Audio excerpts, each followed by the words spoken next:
terjadi susah. Makanya kita di Quran menghafal Al-Quran mudah. Jadi selalu kasih kata-katanya yang baik ke diri sendiri. Menghafal Al-Quran mudah. Sebagaimana Allah berikan jaminan, Allah akan mudahkan Al-Quran bagi siapa yang mau menghafalnya. Ya, deal ya Bunda? Setuju ya? Jadi nggak ada yang susah untuk Al-Quran ketika niatnya kita adalah tadi mau belajar dan mau menghafalkannya. Oke? Yuk sekali lagi. Walaqad yassarnal Qur'ana lidzikri fahal mim mudzakir. Artinya, dan sungguh akan aku mudahkan Al-Quran bagi siapa yang mau menghafalnya. Itu janji Allah, karena Al-Quran itu mudah. Mudahnya gimana sih caranya? Metode Kauni akan memberikan bagaimana caranya agar mudah dalam menghafal Al-Quran. Ya, metodenya adalah sebagaimana yang disampaikan oleh malaikat Jibril kepada Rasulullah Sallallahu Alaihi Wasallam ketika Rasulullah Sallallahu Alaihi Wasallam berada di Gua Hira, didatangi oleh malaikat Jibril. Apa yang dilakukan oleh malaikat Jibril? Caranya adalah dengan membacakannya. Iqra bismi rabbikal ladzi khalaq khalaqal insana min 'alaq. Iqra wa rabbukal akram alladzi 'allama bil qalam 'allamal insana ma lam ya'lam. 5 ayat dibacakan, bukan disuruh baca, bukan dikasih mushaf, Muhammad nih mushaf nih baca, bukan, tapi dibacakan. Artinya kenapa nggak dikasih mushaf? Karena Rasulullah seorang yang ummi, buta huruf, nggak ngerti baca, nggak bisa baca, nggak bisa nulis. Nah, kalau dikasih mushaf kira-kira Rasulullah bisa nggak? Nggak bisa. Makanya metodenya harus ikut gimana caranya Rasulullah dapat Al-Quran itu. Ya, gimana caranya Rasulullah mendapatkan Al-Quran itu?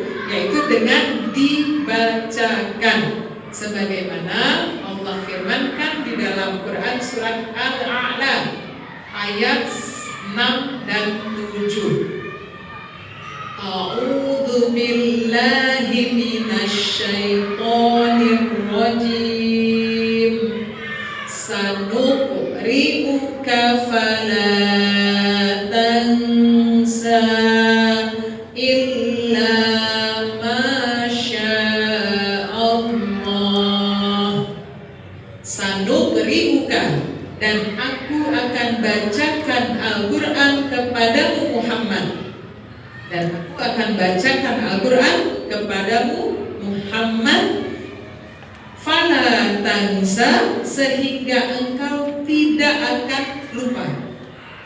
Tidak akan lupa. Jadi metodenya adalah kalau dibacain itu gak akan lupa. Illa, kecuali Masya Allah, dikehendaki Allah. Jadi ketika kita lupa ayat-ayat, itu berarti tandanya Allah menghendaki kita lupa. Ya, maka metodenya adalah dibacakan. Bunda masih ingat nggak sampai sekarang? Saya sampai sekarang, saya orang Padang ya, karena saya setiap hari itu kan dari kecil tinggal sama nenek saya. Itu kan kita harus ngaji ya tiap hari itu, datang ke surau tiap habis maghrib. Tapi itu bacaan, saya nggak pernah lihat mushaf. Kenapa? Karena kan kita hanya dibacain aja sama gurunya. Hari ini surat Al-Ikhlas, Qul huwallahu ahad, itu aja yang dibacain terus. Lama-lama jadi hafal. Jadi semua yang dibacain tanpa kita harus lihat mushafnya, kita pasti hafal. Ini kalau ada yang orang Padang siapa di sini? Bunda. Belajar sama ya. Siapa lagi nih? Jadi lama-lama kalau kita dibacain terus, itu pasti akan hafal. Betul? Jadi itu aja yang masuk, itu aja yang masuk terus. Nah seperti itulah Rasulullah cara belajarnya. Diberikan bacaan terus dan terus, ditambah terus bacaannya, sehingga Nabi Muhammad SAW hafal 30 juz, 114 surat, 6.236 ayat sampai akhir hayat beliau. Beliau tidak pernah bisa membaca ataupun menulis. Karena Al-Quran itu diturunkan dulu berangsur-angsur. Rasulullah mendapatkan wahyu pertama umurnya 40. Rasulullah wafat umur 63. Al-Quran diturunkan berangsur-angsur selama kurang lebih 22 tahun, 2 bulan, 22 hari. Berarti kurang lebih seumur hidup beliau. Bagaimana caranya beliau bisa? Ini kita bisa terima ini karena beliau juga caranya membacakan lagi kepada sahabat. Bacakan lagi kepada sahabat, bacakan lagi. Jadi teorinya adalah sebagaimana yang Allah suruh tadi, sanri'uka fala tansa illa masya Allah. Jadi metodenya adalah dibacakan sehingga tidak akan lupa. Maka metodenya nanti bukan Bunda melihat mushaf. Jadi ketika dibacakan ayat, Bunda mushafnya ditutup, Bunda dengerin ayatnya. Insya Allah dengan mendengar, insya Allah jadinya jadi hafal. Itu, ya. Oke, baik. Itu metode yang dicontohkan kepada Rasulullah SAW. Maka karena kita umatnya Rasulullah, tentu mencontoh pada Rasulullah SAW. Ini kalau punya metode sendiri ini yang repotnya. Karena ketika metodenya sendiri akhirnya lelah, capek, hafal, jadinya jadi baper deh gitu ya. Udahlah, udah tua, gak bisa-bisa nih gitu. Padahal ketika ayat tadi menyatakan mudah, adakah batasan umur di ayat tadi? Dan aku akan mudahkan Al-Quran bagi yang muda aja, gak ada tuh. Dan aku akan mudahkan Al-Quran bagi yang muda pintar aja, gak ada juga. Dan aku akan mudahkan Al-Quran bagi siapa yang mau belajar, bagi siapa yang mau menghafalnya. Baik itu mulai umurnya 3 tahunan sampai nenek-nenek umur 85 tahun masih bisa untuk menghafal. Kenapa? Karena tidak ada batasan umur tadi di dalam ayat itu. Ya, maka metode kauni syaratnya hanya 2. Yang pertama, suaranya lantang. Kenapa suaranya lantang? Ketika dibacakan, maka Bunda baca lagi balik, gitu loh. Sebagaimana Rasul Iqra, Rasul ikutin lagi, Iqra, Bismi Rabbikal ladzi khalaq. Rasul bacakan lagi. Karena malaikat Jibril sama Rasulullah kan ada adat kan berdua, dengar kan dongnya Bun. Tapi kalau kita di sini kan karena ramai, ini nanti bacaan Bunda nggak kedengeran sama saya. Ketika nanti dikembalikan bacaannya, saya bisa dengar sudah betul secara tajwidnya kan, sudah betul secara makhrajnya atau belum. Ketika belum nanti dibetulkan lagi. Jadi metode kauni, maka hukum tajwid taksin Bunda itu sekaligus gitu loh. Tanpa Bunda harus belajar tajwid dulu ngafalinnya nanti, taksin dulu ngafalinnya nanti. Terlambat Bun, karena Rasulullah gak disuruh tuh, Muhammad kamu belajar dulu nih, ini ikhfa, ini nggak ada. Jadi teori yang ditetapkan oleh Allah kepada Rasulullah dibacakan. Bacanya dengan apa? Tentu dengan benar. Makanya guru-guru yang akan menyampaikan bacaannya tentunya harus benar dan harus sudah mengikuti standarisasinya gitu loh. Standarisasi dari segi tajwid, makhraj, kemudian tafsirnya, kemudian secara hafalannya. Nah, itulah yang kita di Kaumi Quran sedang concern ke situ. Gitu. Jadi ketika guru-gurunya nanti datang menyampaikan ayat, maka bacaannya itu harus benar disertai dengan ilmu hukum-hukum tajwid dan tafsirnya, gitu ya. Jadi tugas kita adalah ikut bacaannya dengan suara yang lantang. Ini sebagaimana Allah juga perintahkan di dalam Quran surat Al-Qiyamah surat 75 ayat 16 sampai 19. Ayat 16 sampai 19. Artinya, jangan engkau gerakkan Muhammad lidahmu cepat-cepat karena ingin menguasainya. Berarti kalau bacaannya balik nanti yang buru-buru bacanya, karena Rasulullah aja ditegur sama Allah untuk bacanya cepat-cepat. Kami yang akan memasukkannya ke dalam hatimu.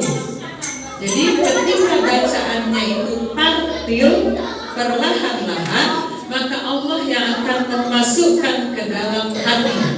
Jadi bacaan yang tartil tentunya akan sampai ke dalam hati. Ya, apabila malaikat Jibril selesai membacakannya, maka kamu bacain lagi. Nah, ini yang diminta. Makanya suara Jibril harus lantang, ikuti bacaannya. Ya, ini makanya semua berdasarkan dalil nih. Jadi metodenya ada dalilnya semua. Ikutin bagaimana Rasulullah kerjainnya. Ya, kemudian kami yang akan menjelaskannya, kata Allah, dari ayat 16 sampai 19. Jadi dalilnya untuk undang ikutin bacaan lagi adalah surat Al-Qiyamah ayat 16 sampai 19. Ya, itu yang pertama. Syarat yang kedua yaitu ketinggalan ya, udah. Yang ke satu udah. Yang ke satu suaranya lantang. Dalilnya surat Al-Qiyamah ayat 16 sampai 19. Syarat yang kedua yaitu isyarat tangan. Ada isyarat tangan. Kenapa kok pakai isyarat tangan? Karena mungkin bunda-bundanya ingat ayat ini. Al-yawma nakhtimu ala afwahihim, baca, wa tukallimuna aydihim wa tashhadu arjuluhum bima kanu yaksibun. Yuk, al-yawma, pada hari itu, hari apa ya? Hari kiamat. Nakhtimu ala afwahihim, dikunci mulutmu. Wa tukallimuna aydihim, dan berkata tanganmu.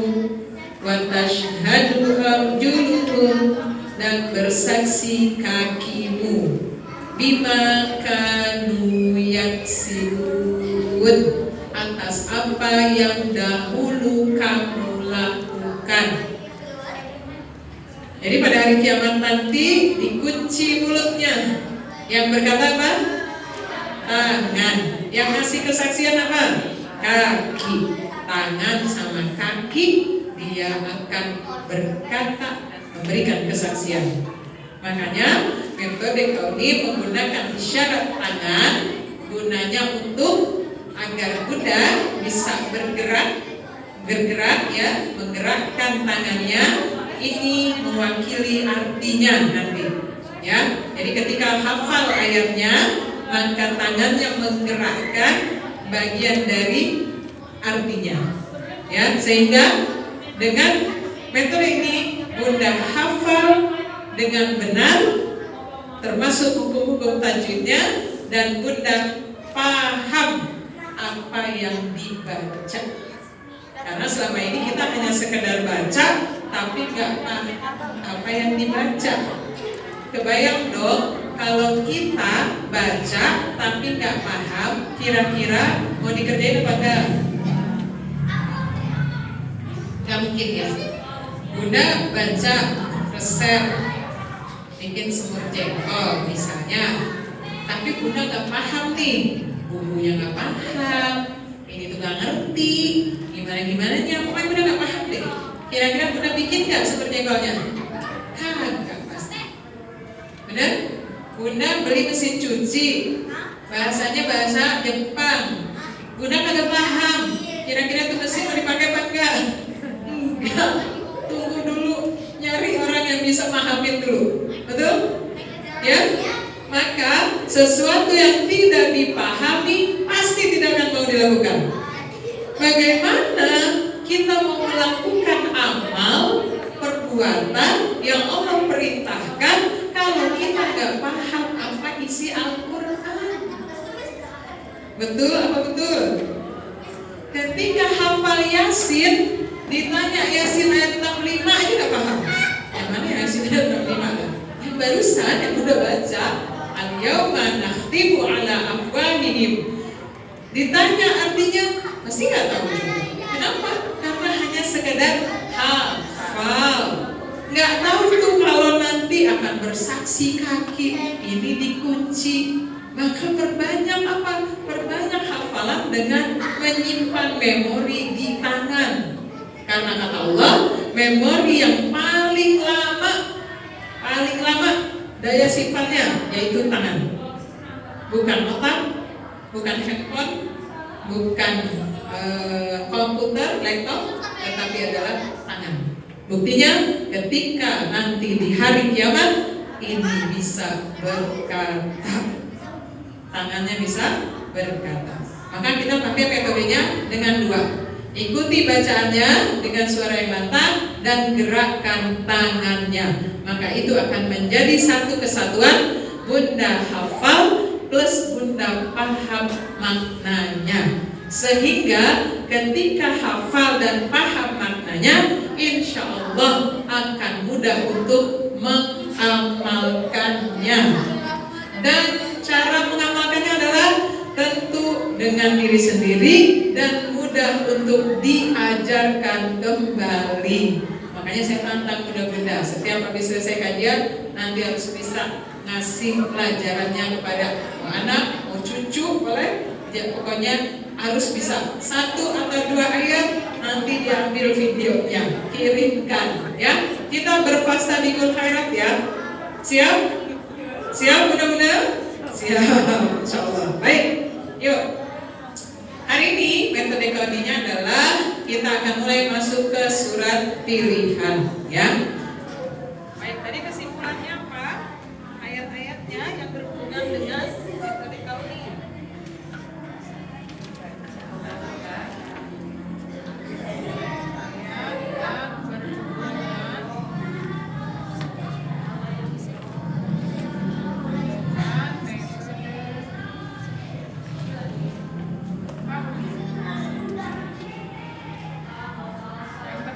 Quran surat 54 ayat 17, 22, 32, 40 bahwasanya mudah ya.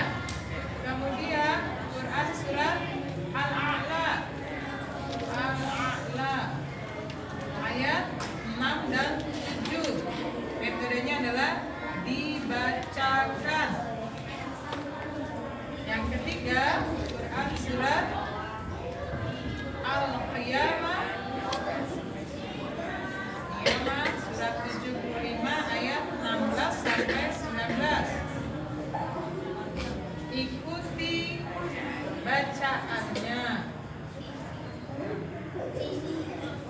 Kemudian yang keempat, Quran surat Yasin surat ke-36 ayat 65. Isyarat tangan. Jadi 4 surat ini harus hafal nih bedanya. Surat Al-Qamar surat ke-54, surat Al-A'la, Al-Qiyamah dan surat Yasin. Jadi dikasih satu metode yang semuanya berdasarkan kepada dalil-dalil dari Allah.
ayatnya, ya.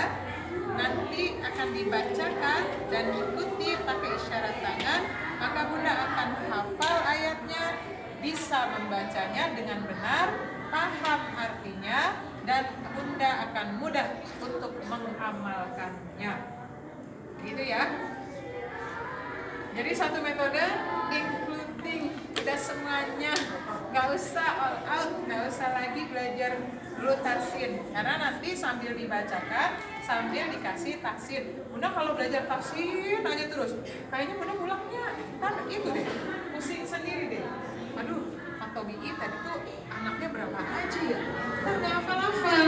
Jadi kalau saya nanti kasih satu ayat, dua ayat di hafalan kita, nanti saya kasih satu atau dua taksinnya, taksin tajwidnya, ya. Jadi supaya hari ini bawa pulang tentang matobi'i, hari ini bawa pulang tentang madjais, apa itu penjelasannya gitu loh. Jadi cukup itu aja, nggak usah harus muasain seharian, nggak pun gitu ya. Jadi berproses. Baik, ini ya, dan kita akan mulai hari ini hafalannya adalah dengan Quran surat Ar-Rahman, surat ke-55, jumlahnya 78 ayat. Insya Allah ini kurang lebih 13 sesi pertemuan kita. 13 sesi pertemuan. Tapi kalau bundanya karena ada ayat yang diulang-ulang, insya Allah bisa 10 atau maksimal 8 kali. 2 bulan sudah selesai Ar-Rahman. Nanti kita lanjut lagi ke Al-Waqiah. Jadi bunda-bundanya minimal 1 surat hafal. Itu bunda udah tanpa nunggu 1 surat sih, 5 ayat aja juga udah ajarin dulu. 5 ayat ajarin. Kenapa? Karena ilmu itu ketika kita ngajarin, kitanya jadi khatam lagi. Kan bisa karena terbiasa. Bisa karena terbiasa mengajarkannya, ya. Baik, yuk kita hafalan yuk. Yang pertama kita akan hafalan surat Ar-Rahman, yaitu surat ke-55 ayat 1 sampai 5 ya hari ini.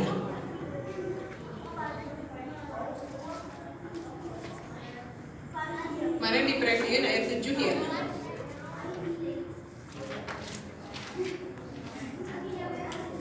Sampai 6 juga boleh hari ini. Kemarin kan waktu preview ayat 7 ya, kalau nggak salah, betul nggak? Betul ya. Al-Qamar, sudah Al-Qamar Ar-Rahman nih, yuk. Oke. Sampai ayat 6 ya.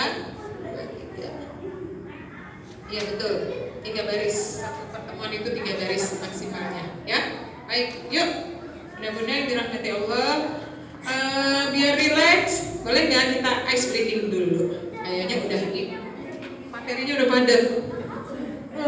Langsung pakai ayat semuanya. Ayatnya disimpan ya bun.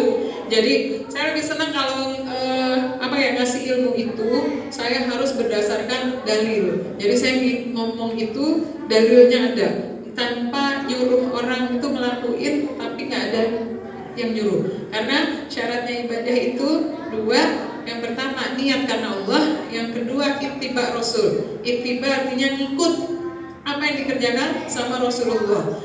Dan kemudian dia ada dasarnya, yaitu kalau nggak Al-Quran, kalau nggak ya hadis gitu. Maka setiap yang akan saya sampaikan nanti harus ada dalilnya. Kalau misalnya saya nggak ada dalilnya, bunda nanti bisa koreksi, saya koreksi balik. Ustazah dalilnya di mana? Kok nyuruhnya kayak gini? Mana dalilnya? Akhirnya kenapa bukan hanya kepada saya, tapi ketika nanti bunda-bunda yang mengikuti kajian dimanapun, jangan asal sekedar nelen aja, tapi berani bertanya, Ustaz, Ustazah, itu dalilnya apa? Adakah di Al-Quran? Adakah di hadis? Karena kalau nggak ngikutin apa yang diperintahkan Allah dan Rasul, nanti akhirnya sia-sia. Amilatun nasibah, artinya sia-sia, apa yang dikerjain jadinya sia-sia karena Allah dan Rasul nggak nyuruh. Yang nyuruh Ustadz A misalnya, Nanti ketika di akhirat Ustadz A-nya nggak tahu kita di mana, Ustazahnya nggak tahu kita di mana. Maka mulai sekarang apa yang Allah perintahkan, apa yang Rasul perintahkan, itulah yang harus dijalankan. Itu aja udah banyak banget. Hadis Rasulullah riwayat Bukhari aja 2.500 hadis. Bukan 2.500, 2.500.000 hadis. Bisa ngikutin semua? Belum. Mulai dari tidur sampai tidur lagi, itu hadisnya banyak banget. Udah dikerjain belum semuanya? Belum. Makanya nggak usah nambah-nambah lagi hal-hal yang nggak kebanyakan. Nanti bundanya jenuh. Ketika ibadah akhirnya jenuh. Kenapa? Karena capek. Udah kecapean kebanyakan. Ini dikerjain, itu dikerjain, baca Yasin 10 kali, ini padahal nggak ada dalilnya gitu loh. Jadi maksud saya, yuk belajar cerdas, karena kita ibadahnya nanti kita yang mempertanggungjawabkan di hadapan Allah.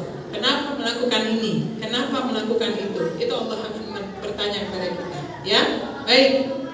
Yuk mulai ya. Surah. Kita ice breaking dulu. Bunda boleh? Tangannya. Yuk, biar sama-sama. Udah berasa belum sampai ke punggung? Sampai ke punggung. Ya. Terus ke atas. Oke. Samping. Rasain belum? Kok ditanya diam aja ya? Orang stres kalau ditanya. Stres. Udah banget. Udah enak belum? Tepuk. Terus kita putar, ya. Kita putar ininya. Kemudian sampai akhirnya jempolnya ada di bawah. Bismillah, hitungan ketiga kita bawa ke atas. Bismillahirrahmanirrahim. Mana jempolnya? Jangan stres kan?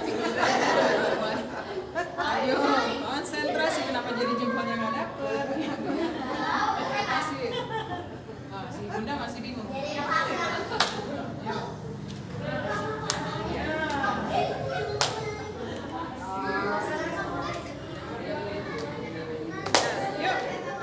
Belajar surat Ar-Rahman, surat ke-55 ayat 1 sampai 6. Nah, loh, 1 sampai 6 yang ini ya. Loh. Yuk. Kan pendek-pendek ya ayatnya, ayat 1 sampai 6. Loh. A'udzu billahi minasyaitonir rajim. Aku berlindung kepada Allah dari Bismillahirrahmanirrahim. Dengan menyebut nama Allah yang Maha Pengasih lagi Maha Penyayang. Ar-Rahman. Ar-Rahman yang Maha Pengasih. Yang Maha Pengasih. Ya, lagi bacanya. Artinya yang Maha Pengasih. Ayat 2. Allamal Qur'an. Allamal Qur'an. Allama yang mengajarkan.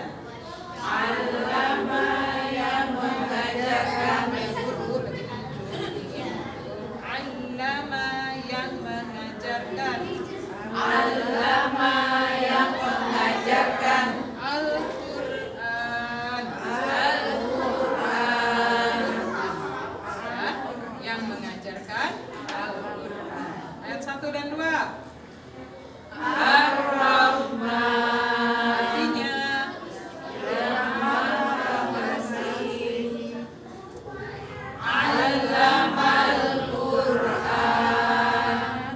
Yang mengajarkan Al-Qur'an. Mengajarkan Al-Qur'an. Ayat 3. Khalaqal insan. Yuk baca dulu. Khalaqal insan. Khalaqa yang menciptakan.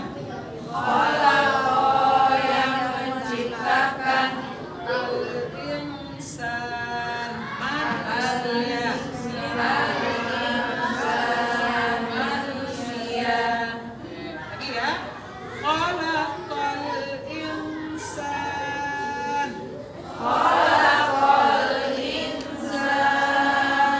Yang menciptakan manusia.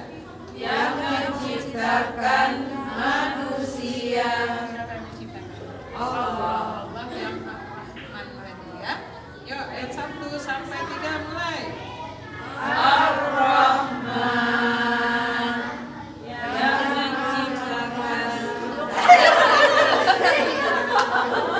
Yang maha pengasih. Makanya Al-Qurannya ditutup. Al-Qurannya ditutup kasih bikin bingung.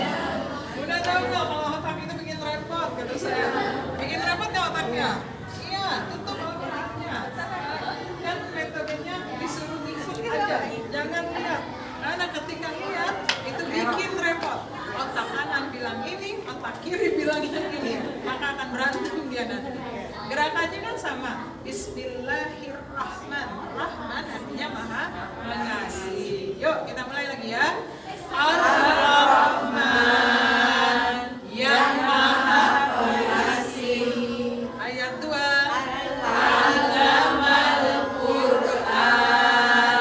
Yang mengajarkan Al-Quran. Ayat 3. Khalaqal insan yang menciptakan manusia. Masya Allah, tabarakallah. Hafal Al-Quran? Sudah? Ayat 4. Allamahul bayan. Kurang ya suaranya ya? Allamahul bayan. Allamahul.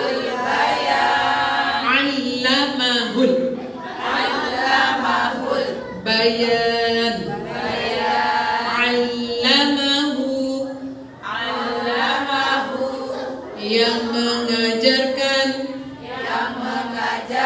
Sama ya, allamahu yang mengajarkan. Al-bayan. Pandai berbicara. Jadi kita bisa bicara karena Allah yang maha Rahman. Allah yang maha pengasih, dikasih kita bisa bicara. Makanya pembicaraannya harus seputar Allah. Kalau pembicaraannya maksiat sama Allah, berarti nanti pertanggungjawabannya sama Allah lagi, gitu ya. Jadi mulai sekarang yang ngasih kita bisa pandai bicara adalah Allah yang maha Rahman, yang maha pengasih tadi ya. Allamahul bayan. Artinya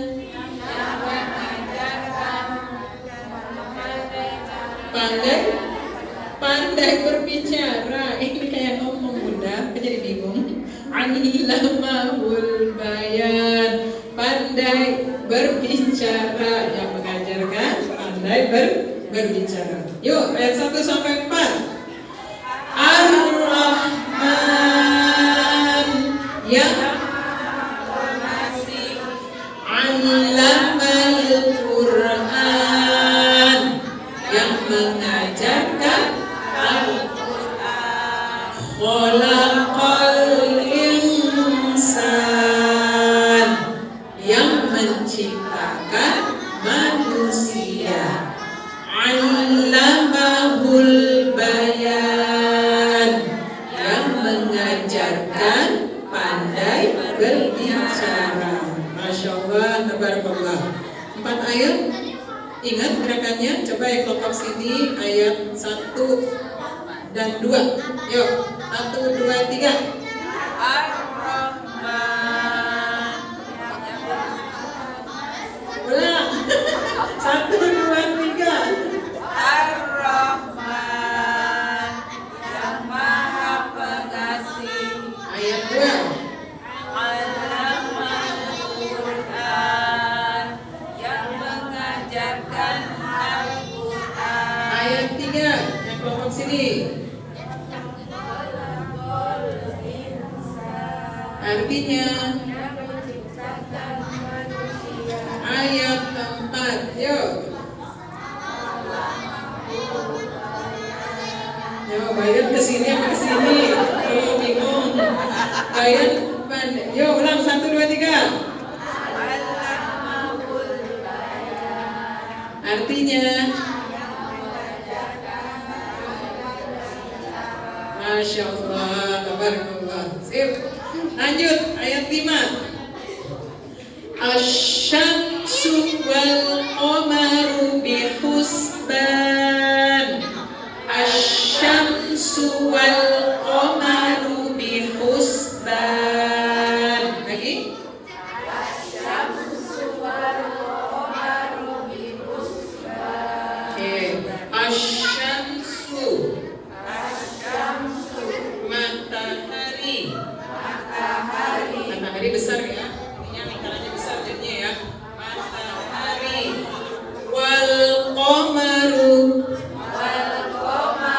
Bulan jadinya kecil ya. Bulan. Dan bulan. Asy-syamsu wal qamaru.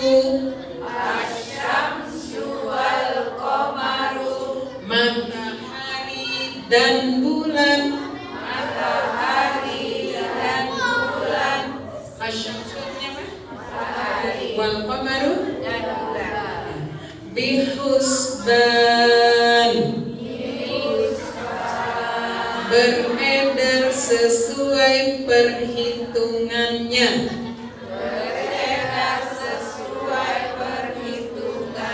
Perhitungan siapa? Allah. Coba kalau matahari sama bulan kagak diatur sama Allah. Allah sebagai pengatur, matahari bisa ngambek hari ini nggak mau keluar.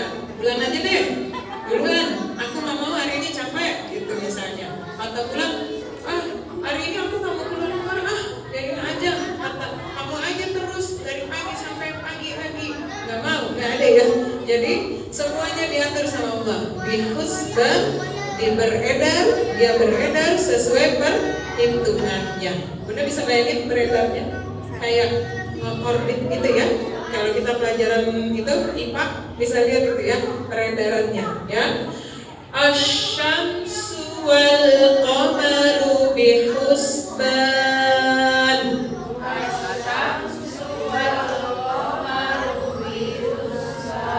Artinya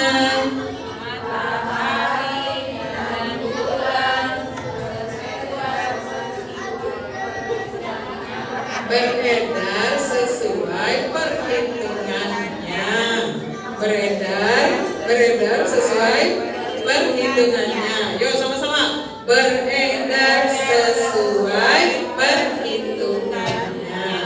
Oke. Ayat 1 sampai 5. Yuk sama-sama. Ar-Rahman yang Maha Pengasih. Allamal Quran yang mengajarkan Al-Quran. Khalaqal insan yang menciptakan manusia. Allamahul bayan yang mengajarkan pandai berbicara.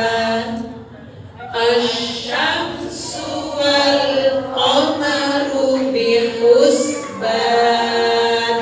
Matahari dan bulan beredar sesuai perhitungannya. Ayat 6. Udah kebayang dong? Allah yang Maha Rahman itu ngasih kita apa tadi?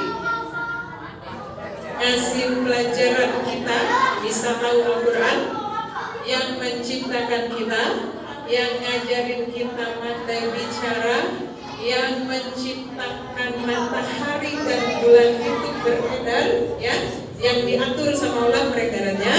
Nah, yang keenam, ada matahari, ada bulan, ada apa lagi, Bu? Ada apa lagi? Temannya matahari, bulan, bintang.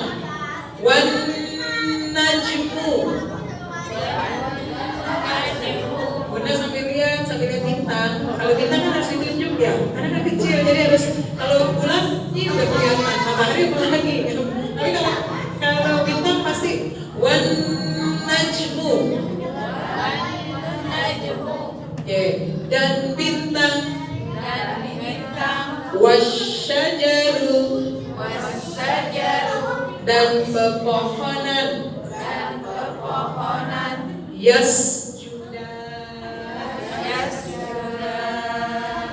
Keduanya bersujud.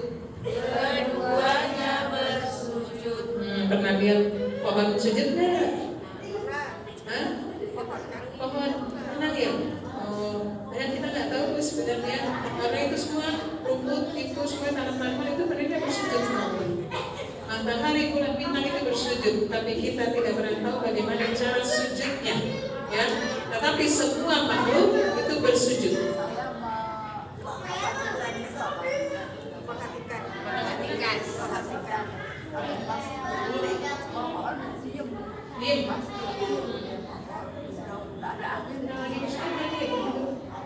Mungkin sudah bersujud gitu. Makanya, tapi Allah cuma kasih tahu di Al-Quran semua makhluk itu bersujud, tapi kita tidak tahu bagaimana cara dia bersujud. Mungkin ketika Bunda tiba-tiba lihat mantengin dia, mungkin dia sedang bersujud gitu. Iya, ya. Wan najmu wasyajaru yasjudan. Yo.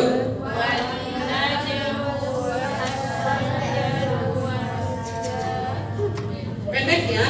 Wan najmu punya pendek, gak pakai matobi, jadi satu harokat. Wan najmu wasyajaru yasjudan. Yo.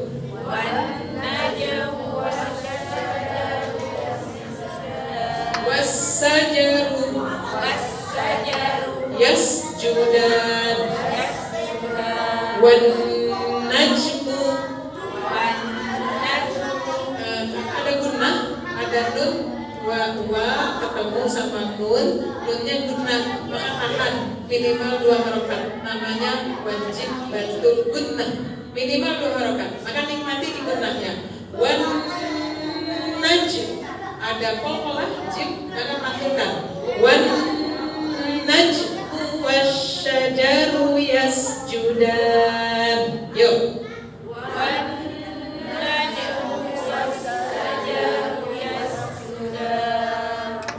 Artinya apa tadi?